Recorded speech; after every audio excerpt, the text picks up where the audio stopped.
अमृता जी नमस्कार। नमस्कार मोदी जी। आपका बहुत आभारी हूँ। आप मुझे चांस दिए हैं लोगों की सेवा करने के लिए। हम 100% कोशिश करेंगे। आपका चुनाव अभियान कैसा चल रहा है?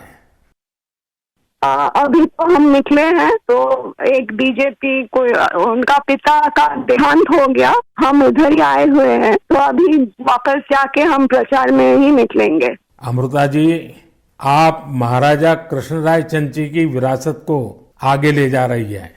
एक बात आपको हम शेयर करना चाहेंगे, हम क्या कह सकते हैं? जी जी जरूर, मुझे अच्छा लगेगा। ये जो महाराजा कृष्णचंद्र का हम फैमिली है तो उसका भी ये लोग विरोध कर रहे हैं। क्या बोल रहे हैं कि वो ब्रिटिश के साथ साथ दिया था, फिर वो मैंने हम लोगों को गद्दार समझते हैं। क्यों किया वो नहीं बोल रहे हैं। इतना जमीन दान किया, इतना सब लोगों के लिए किया, भलाई के लिए किया, वो सब नहीं बोल रहे हैं। लेकिन क्या बोल रहे हैं, तो हम बोला कि क्यों किया ऐसा महाराजा कृष्णचंद्र, अगर नहीं करते तो हमारा सनातन धर्म तो पूरा खत्म हो जाता है कि नहीं। तो वो बात है, क्योंकि तब का वो जो नवाब थे सिराजुद्दौला, तो वो तो बहुत अत्याचारी भ्रष्टाचारी थे। तो उसीलिए उन्होंने तो अकेला नहीं किया, बहुत सारे राजाओं के मिलन हुआ, उसके बाद सभी ने किया। जगत सेठ भी थे और राजाओं थे। तो उसी सभी के मेहनत से ये काम सफल हुआ। तो अगर नहीं होता आज हम हिंदू नहीं रह पाते, हमारा भाषा दूसरा होता, हमारा वेशभूषा एकदम अलग होता और सभी अलग हो जाते। हम तो दूसरों के अधीन रहते ना, यही बात है। अमृता जी, बचपन में हमारे यहाँ हम लोगों को जो पढ़ाया जाता था उसमें कृष्णचंद्र राय की समाज सुधार का काम, बंगाल के विकास का काम, बंगाल के विकास के मॉडल, ये सब सुनने को मिलता था बचपन में। अब देखिए, ये वोट बैंक की राजनीति करने वाले लोग हैं तो बहुत ही अनाप शनाप आरोप लगाएंगे और 300 साल पहले की घटना निकालेंगे, 200 साल पहले की घटना निकालेंगे और बदनाम करने का प्रयास करेंगे।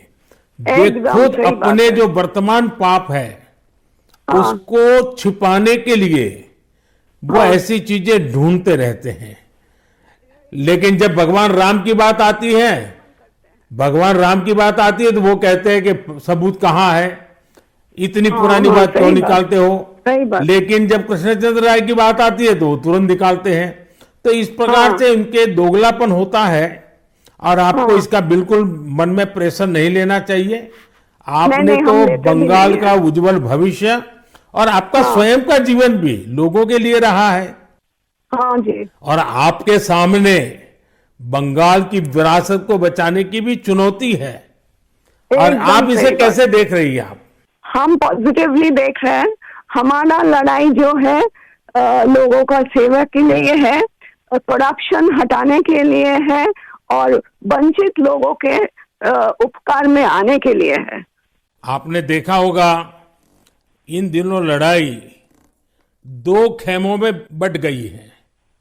एकदम। एक हमारा खेमा है जो इस देश से भ्रष्टाचार को मिटाने के लिए कदम उठा रहा है और दूसरा हमारे सामने वाला खेमा है, वो भ्रष्टाचारियों को बचाने के लिए इकट्ठे होना, एक दूसरे को बचाने के लिए लड़ाई लड़ना, आरोप करना, और जिन्होंने पहले खुद ने आरोप किए थे वो भी उनको बचाने में लग गए हैं।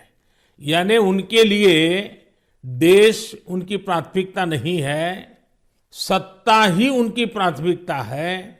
और इसलिए चुनाव में हमने भ्रष्टाचार मुक्त भारत बनाने के लिए लड़ाई लड़ना है, क्योंकि हमारे देश के युवाओं का भविष्य उज्जवल बने, इसलिए भ्रष्टाचार से मुक्त देश होना ही चाहिए। आपको देखकर ही हम आए हैं। जी अमृता जी, मैं बहुत आपका आभारी हूं, क्योंकि हमारी टोली को आपने जब ये बताया तो मुझे जरूर लगा कि मुझे एक बार आपसे बात करनी चाहिए।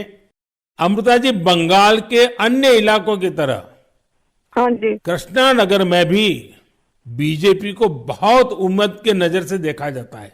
अब आप वहां लोगों से मिल रही हैं आपको भी लोगों का उत्साह उमंग फील होता होगा।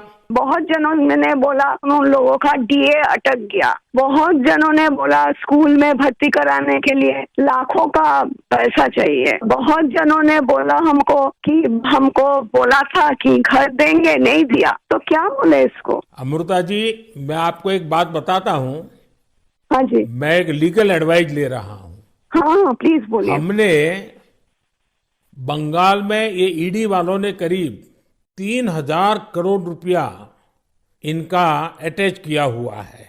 अब ये पैसा गरीब आदमी का पैसा है। किसी ने शिक्षक होने के लिए पैसा दिया, किसी ने क्लार्क होने के लिए पैसा दिया। वो सभी लोग जानते हैं। वो एकदम फेडअप हो गया, एकदम हाल छोड़ दिया। हम जो देख रहे हैं टीएमसी के ऊपर बहुत लोग नाराज है क्योंकि ये सब बहुत अत्याचार हो रहा है। तो मैं जो लीगल एडवाइस ले रहा हूँ, तो मेरी इच्छा ये है, अगर मुझे लीगल एडवाइस मिलेगी तो नई सरकार बनते ही जो भी कानूनी प्रावधान करना पड़ेगा, कुछ नियम बनाने पड़ेंगे, तो मैं ये जो 3,000 करोड़ रुपया है, जो गरीब लोगों का पैसा है और जिसने इस प्रकार का पैसा रिश्वत में दिया है, उन सबको मैं वापस पैसा करना चाहता हूं। तो आप पब्लिक में जरूर बताइए कि मोदी जी से मेरी फोन पर बात हुई है और उन्होंने कहा है कि बंगाल के लोग विश्वास करें कि जो 3,000 करोड़ रुपया ईडी ने अटैच किया हुआ है, वो 3,000 करोड़ रुपया गरीबों का पैसा है बंगाल के, और वो उनको वापस देने के लिए कोई न कोई रास्ता मैं खोजूंगा। ये जरूर बताइए आप लोगों को। हम बोलेंगे। अमृता जी, पूरे बंगाल में बड़ी संख्या में लोग बीजेपी के साथ आ रहे हैं। जब आप क्षेत्र के लोगों से बात करती है, वो क्या बात करते हैं? अपनी अपेक्षाएं आपको बताते हैं क्या? हाँ बताते तो हैं। आपके कामों पे हमारा भरोसा है, ये सब बताते हैं।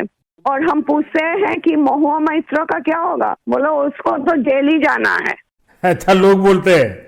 हाँ जी। अच्छा, ये मोदी की गारंटी को लेकर आपके लोकसभा के क्षेत्र में लोगों तक बात पहुंची है? हाँ हाँ, हम तो बोले हैं। तो बोला मोदी जी की तरह हमारा भी गारंटी है, हम जरूर कोशिश करेंगे आपका सेवा में आने का। अमृता जी, मुझे बहुत अच्छा लगा आपसे बात कर करके, और मुझे विश्वास है कि आप विजयी होकर के आपके परिवार की जो बंगाल की सेवा करने की परंपरा रही है, उस परंपरा को आप आगे बढ़ाएगी। आपने चांस दिया है, इसलिए हम आभारी हैं। आपने ये चांस मुझे सौंपा है।